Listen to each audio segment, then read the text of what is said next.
Hello, Cardinals, and welcome to our next installment of Beloved. Upstairs, Beloved was dancing. A little two-step, make a new step, slide, and strut on down. Denver sat on the bed smiling and providing the music. She had never seen Beloved this happy. She had seen her pouty lips opening wide with pleasure of sugar, some piece of news Denver gave her. She had felt warm satisfaction radiating from Beloved's skin when she listened to her mother talk about the old days. But gaiety she had never seen. Not 10 minutes had passed since Beloved had fallen backward to the floor, pop-eyed, thrashing and holding her throat. Now, after a few seconds, lying in Denver's bed, she was up and dancing. "Where'd you learn to dance?" Denver asked her. "Nowhere. Look at me do this." Beloved put her fists on her hips and commenced to skip on bare feet. Denver laughed. "Now you, come on," said Beloved. "You may as well just come on." Her black skirt swayed from side to side. Denver grew ice cold as she rose from the bed. She knew she was twice Beloved's size, but she floated up, cold and light as a snowflake. Beloved took Denver's hand and placed another on Denver's shoulder. They danced then, round and round the tiny room, and it may have been the dizziness, or feeling light and icy at once, that made Denver laugh so hard. A catching laugh that Beloved caught. The two of them, merry as kittens, swung to and fro, until exhausted they sat on the floor. Beloved let her head fall back on the edge of the bed while she found her breath, and Denver saw the tip of the thing she always saw in its entirety when Beloved undressed to sleep. Looking straight at it, she whispered, "Why you call yourself Beloved?" Beloved closed her eyes. "In the dark, my name is Beloved." Denver scooted a little closer. What's it like over there, where you were before? Can you tell me?" "Dark," said Beloved. "I'm small in that place. I'm like this here." She raised her head off the bed and lay down on her side and curled up. Denver covered her lips with her fingers. "Were you cold?" Beloved curled tighter and shook her head. "Hot. Nothing to breathe down there and no room to move in." "You see anybody?" "Heaps. A lot of people's down there. Some's dead." You see Jesus, Baby Suggs?" I don't know their names." She sat up. "Tell me how you got here." "I wait, and then I got on a bridge. I stay there in the dark in the daytime, in the dark in the daytime. It was a long time." "All this time you were on a bridge?" "No, after, when I got out." "What'd you come back for?" Beloved smiled. "To see her face." "Ma'am's? Setha?" "Yes, Setha." Denver felt a little hurt, slighted that she was not the main reason for Beloved's return. "Don't you remember we played together by the stream?" "I was on the bridge," said Beloved. "You see me on the bridge?" "No, by the stream, the water back in the woods." "Oh, I was in the water. I saw her diamonds down there. I could touch 'em." "What stopped you?" "She left me behind, by myself," said Beloved. She lifted her eyes to meet Denver's and frowned. Perhaps not. The tiny scratches on her forehead may have made it seem so. Denver swallowed. "Don't," she said. "Don't. You won't leave us, will you?" "No, never. This is where I am." Suddenly, Denver, who was sitting cross-legged, lurched forward and grabbed Beloved's wrist. "Don't tell her. Don't let Ma'am know who you are. Please, you hear?" "Don't tell me what to do. Don't you never tell me what to do." "But I'm on your side, Beloved." She's the one I need. You can go, but she's the one I have to have." Her eyes stretched to the limit, black as all the night sky. "I didn't do anything to you. I never hurt you. I never hurt anybody," said Denver. Me either. "What you gonna do?" "Stay here. I belong here." "I belong here, too." "Then stay, but don't ever tell me what to do. Don't never do that." "We were dancing. Just a minute ago we were dancing. Let's." "I don't want to." Beloved got up and lay down on the bed. Their quietness boomed about on the walls like birds in panic.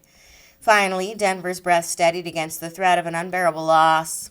"Tell me," Beloved said. "Tell me how Setha made you in the boat." "She never told me all of it," said Denver. "Tell me." Denver climbed up on the bed and folded her arms under her apron. She'd not been in the tree room once since Beloved sat on their stump after the carnival, and had not remembered that she hadn't gone there until this very desperate moment. Nothing was out there that this sister girl did not provide in abundance. A racing heart, dreaminess, society, danger, beauty. She swallowed twice to prepare for the telling, to construct out of the strings she had heard all her life a net to hold beloved. She had good hands, she said. The white girl, she said, had thin little arms but good hands. She saw that right away, she said.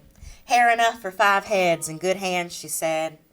I guess the hands made her think she could do it and get us both across the river. But the mouth was what kept her from being scared. She said there ain't nothing to go by with white people. You don't know how they'll jump, say one thing, do another. But if you looked at the mouth, sometimes you could tell by that. She said this girl talked a storm, but there wasn't no meanness around her mouth. She took Ma'am to that lean-to and rubbed her feet for her, so that was one thing. And Ma'am believed she wasn't going to turn her over. You could get money if you turned over a runaway, and she wasn't sure this girl Amy didn't need money more than anything, especially since all she talked about was getting hold of some velvet. What's velvet? It's a cloth, kind of deep and soft. Go ahead.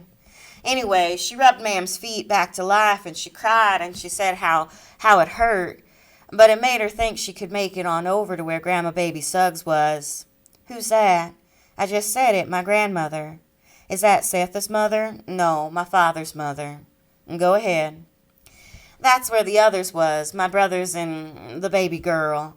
She sent them on before to wait for her at Grandma Baby's, so she had to put up with everything to get there. And this here girl Amy helped her. Denver stopped and sighed.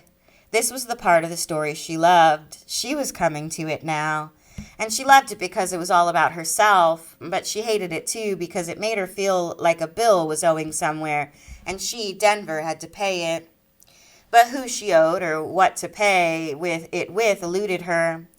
Now watching Beloved's alert and hungry face and how she took in every word, asking questions about the color of things and their size, her downright craving to know, Denver began to see what she was saying and not just hear it. There's this 19-year-old slave girl, a year older than herself, walking through the dark woods to get to her children who are far away. She's tired, scared maybe, and maybe even lost. Most of all, she's by herself, and inside her is another baby she has to think about too. Behind her, dogs, perhaps, guns, probably, and certainly mossy teeth. She's not so afraid at night because she's the color of it, but in the day every sound is a shot or a tracker's quiet step. Denver was seeing it now and feeling it, through Beloved, feeling how it must have felt to her mother, seeing how it must have looked, and the more fine points she made, the more detail she provided, the more Beloved liked it. So she anticipated the questions by giving blood to the scraps her mother and grandmother had told her, and a heartbeat. The monologue became, in fact, a duet as they lay down together, Denver nursing Beloved's interest like a lover whose pleasure was to overfeed the loved. The dark quilt with 2 orange patches was there with them because Beloved wanted it near her when she slept.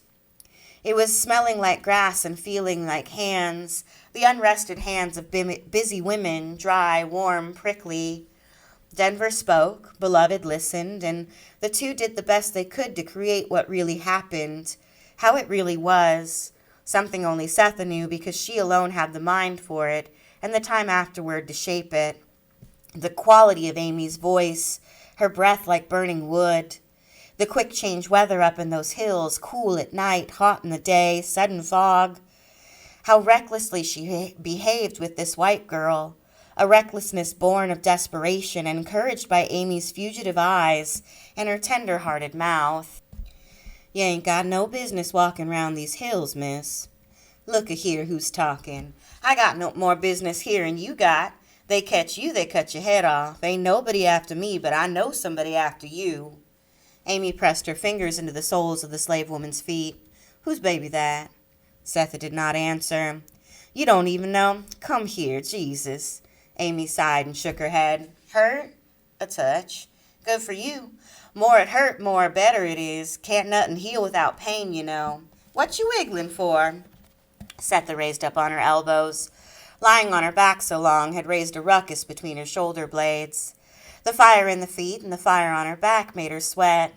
My back hurt, she said. Your back? Gal, you a mess. Turn over here and let me see. In an effort so great it made her sick to her stomach, Setha turned onto her right side. Amy unfastened the back of her dress and said, Come here, Jesus, when she saw. Setha guessed it must be bad because after that call to Jesus, Amy didn't speak for a while.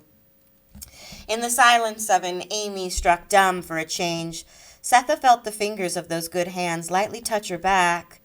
She could hear her breathing, but still the white girl said nothing. Setha could not move. She couldn't lie on her stomach or her back, and to keep on her side meant pressing on her screaming feet. Amy spoke at last in her dream-walker's voice. It's a tree, Lou, a chokecherry tree. See, here's the trunk. It's red and split wide open, full of sap, and this here's the parting for the branches. You got a mighty lot of branches. Leaves, too, look like, and darn if these ain't blossoms, tiny little cherry blossoms just as white. Your back got a whole tree on it in bloom. What God have in mind, I wonder? I had me some whippings, but I don't remember nothing like this. Mr. Buddy had a right evil hand, too. Whip you for looking at him straight, sure would. I looked right at him one time, and he hauled off and threw the poker at me. Guess he knew what I was a-thinking. Setha groaned, and Amy cut her reverie short, long enough to shift Setha's feet so the weight, resting on leaf-covered stones, was above the ankles. That better? Lord, what a way to die. You're going to die in here, you know. Ain't no way out of it. Thank your maker I come along so you wouldn't have to die outside in them weeds. Snake come along, he bite you, bear eat you up. Maybe you should have stayed where you was, Lou. I can see by your back why you didn't. Whoever planted that tree beat Mr. Buddy by a mile. Glad I ain't you. Well, spiderwebs is all I can do for you. What's in here ain't enough. I'll look outside. Could be moss, but sometimes bugs and things is in it. Maybe I ought to break them blossoms open, get that pus to running, you know. Wonder what God had in mind. You must have did something. Don't run off nowhere now. Setha could hear her humming away in the bushes as she hunted spider webs, a humming she concentrated on because as soon as Amy ducked out, the baby began to stretch. Good question, she was thinking. What did he have in mind? Amy had left the back of Setha's dress open, and now a tailwind hit it, taking the pain down a step, a relief that let her feel the lesser pain of her sore tongue. Amy returned with 2 palmfuls of web, which she cleaned of prey and then draped on Setha's back, saying it was like stringing a tree for Christmas. We got a old girl come by our place. She don't know nothing, sews stuff for Mr. Buddy, real fine lace, but can barely stick 2 words together. She don't know nothing, just like you. You don't know a thing, end up dead, that's what. Not me. I'm gonna get to Boston and get myself some velvet. Carmine. You don't even know about that, do you? Now you never will. But you never even sleep with the sun in your face. I did it a couple of times. Most times I'm feeding stock before light and don't get to sleep till way after dark comes. But I was in the back of the wagon once and fell asleep. Sleeping with the sun on your face is the best old feeling. 2 times I did it. Once when I was little. Didn't nobody bother me then. Next time in the back of the wagon, it happened again, and doggone if the chickens didn't get loose. Mr. Buddy whipped my tail. Kentucky ain't no good place to be in. Boston, that's the place to be in. That's where my mother was before she gave me to Mr. Buddy. Joe Nathan said Mr. Buddy is my daddy, but I don't believe that. You? Setha told her she didn't believe Mr. Buddy was her daddy. You know your daddy, do you? No, said Setha. Neither me. All I know is it ain't him. She stood up then, having finished her repair work, and weaving about the lean-to, her slow-moving eyes pale in the sun that lit her hair. And she sang. When the busy day is done, and my weary little one rock it gently to and fro. When the night winds softly blow, and the crickets in the glen chirp and chirp and chirp again. Whereupon the haunted green fairies dance around their queen. Then from yonder misty skies cometh lady, button eyes. Suddenly she stopped, weaving and rocking, and sat down, her skinny arms wrapped around her knees, her good hands cupping her elbows. Her slow-moving eyes stopped and peered into the dirt at her feet. That's my mama's song. She taught me. Through the muck and mist and gloam, to our quiet, cozy home, where to singing sweet and low rocks a cradle to and fro, where the clock still monotone telleth of the day that's done, where the moonbeams hover over playthings sleeping on the floor, where my weary wee one lies, cometh Lady Button Eyes. Layeth she her hands upon my dear weary little one, and those white hands overspread like a veil the curly head seem to fondle and caress every little silken tress. Then she smooths the eyelids down over those two eyes of brown. In such soothing tender wise cometh Lady Button Eyes. Amy sat quietly after her song and then repeated the last line before she stood, left the lean-to, and walked off a little ways to lean against a young ash. When she came back, the sun was in the valley below, and they were way above it in blue Kentucky light. "You ain't dead yet, Lou." "Lou?" "Not yet." "Make you a bet. You make it through the night, you make it all the way." Amy rearranged the leaves for comfort and knelt down to massage the swollen feet again.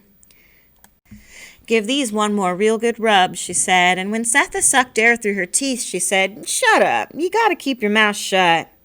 Careful of her tongue, Setha bit down on her lips and let the good hands go to work to the tune of "So bees sing soft and bees sing low."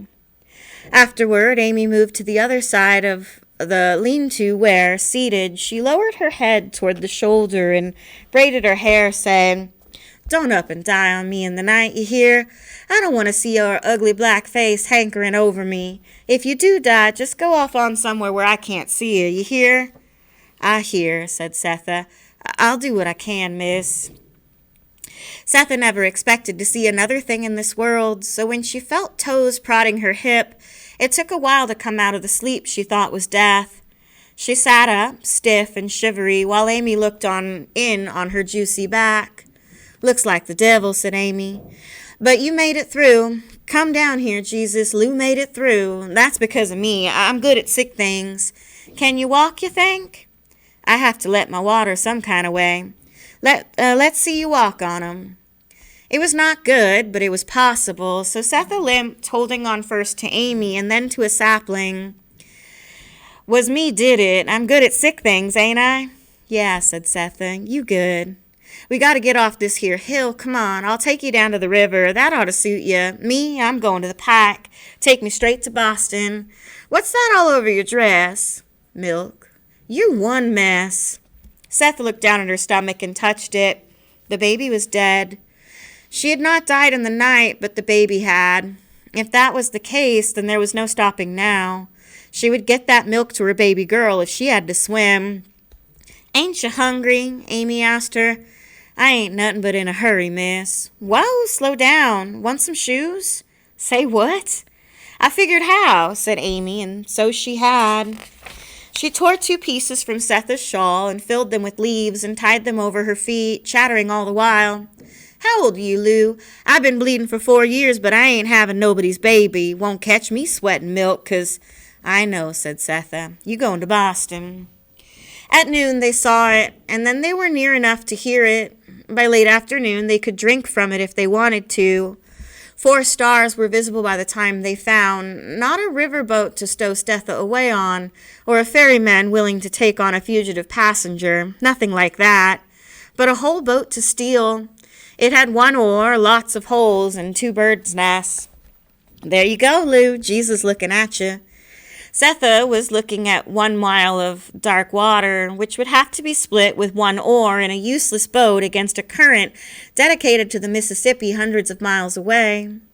It looked like home to her, and the baby, not dead in the least, must have thought so too. As soon as Stetha got close to the river, her own water broke loose to join it. The break, followed by the redundant announcement of labor, arched her back. "What you doing that for?" asked Amy. "Ain't you got a brain in your head? Stop that right now." I said, "Stop it, Lou. You the dumbest thing on earth here. Lou, Lou." Stetha couldn't think of anywhere to go but in. She waited for the sweet beat that followed the blast of pain. On her knees again, she crawled into the boat. It waddled under her, and she had just enough time to brace her leaf-feet bag on the bench when another rip took her breath away. Panting under 4 summer stars, she threw her legs over the sides, because here come the head, as Amy informed her, as though she did not know it, as though the rip was a breakup of walnut logs in the brace, or of lightning's jagged tear through a leathered sky. It was stuck. Face up and drowning in its mother's blood, Amy stopped begging Jesus and began to curse his daddy. "Push!" screamed Amy. "Pull!" whispered Stetha. And the strong hands went to work a 4th time, none too soon, for river water, seeping through any hole it chose, was spreading over Stetha's hips. She reached 1 arm back and grabbed the rope while Amy fairly clawed at the head. When a foot rose from the riverbed and kicked the bottom of the boat, and Seth was behind, she knew it was done and permitted herself a short faint. Coming to, she heard no cries, but just Amy's encouraging coos. Nothing happened for long, and they both believed they had lost it. Stetha arched suddenly, and the afterbirth shot out. And then the baby whimpered, and Stetha looked. 20 inches of cord hung from its belly, and it trembled in the cooling evening air. Amy wrapped her skirt around it, and the wet, sticky women clambered ashore to see what, indeed, God had in mind.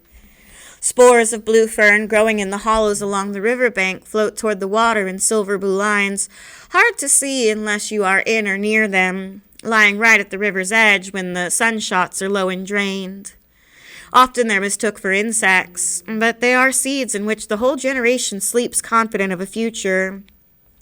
And for a moment, it's easy to believe each one has, or will become all of what is contained in the spore, will live out its days as planned.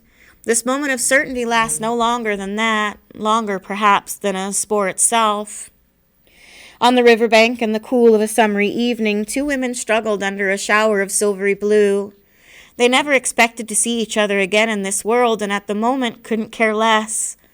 But there, on a summer night, surrounded by blue fern, they did something together, appropriately and well.